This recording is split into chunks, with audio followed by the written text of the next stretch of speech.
Hi everyone, it's Catherine here from Ink Fingered Cat, and I'm back with Make It Masculine, last one of the year for December, and I went simple, really simple. I was so tired when I was filming this.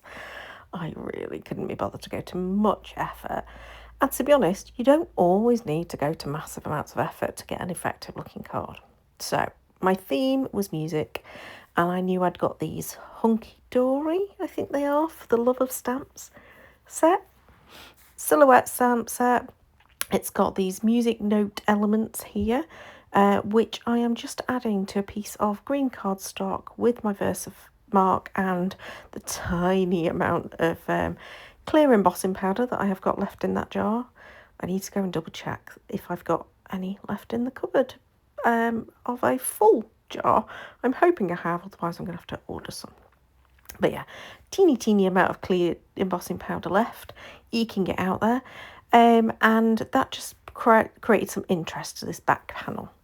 So I had cut these panels out already. They were scraps though. They were scraps that were sitting on my desk, and I just thought, yeah, I'm going to make a card that's green. That's what I thought. So I started off with that background panel, and then I have added, using Twisted Citron, a little bit of shading, but it's so faint. It's just basically almost just slightly moistening the cardstock, if that makes sense, with this dye ink, just to give it a slight shadow and a slight edge to both panels. Because I'm going to do another panel on top, and this I'm going to do with the two coloured green inks. And I'm going to go with my Distress ink. So it's not, I could have gone heavier if I'd have gone with my Distress oxides. That would have created, because it's got that pigment, it would have given it a bit more opacity. So dye inks are translucent, so you can see through. They basically blend with the colour underneath and the colour on top. They'll all blend together to make one colour. But the Distress oxides are slightly more opaque. They're not as see-through, so you'll get more of a layer and it becomes more of a solid colour. But what I really wanted was that just kind of like shading around the edge, so it almost became, what's the word, a vignette effect. I am tired when I'm filming this voiceover as well, clearly. So that's what I wanted, was a kind of vignette kind of thing for all three layers. I know that the second layer, the middle layer, is just a matte for this piece, but I just wanted it to be defined against the background, which was obviously made out of the same colour cardstock.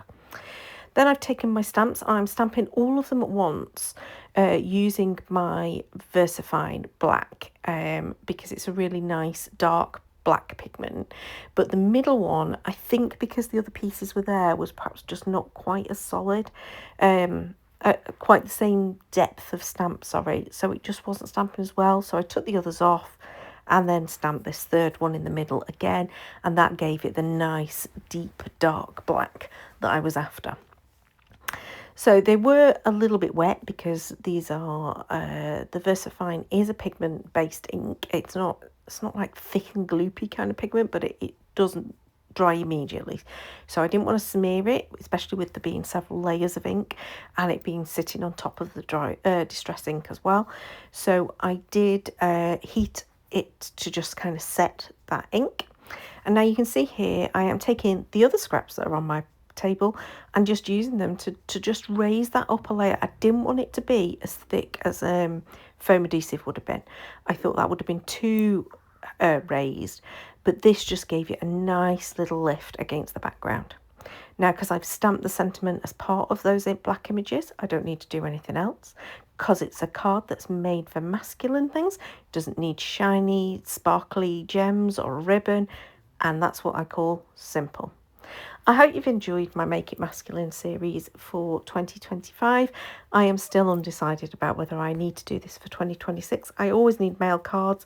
I don't particularly enjoy making them, although I have enjoyed quite a few this series. So I'm undecided. Let me know in the comments below what you think I ought to do. Until next time though, thanks for watching and bye-bye.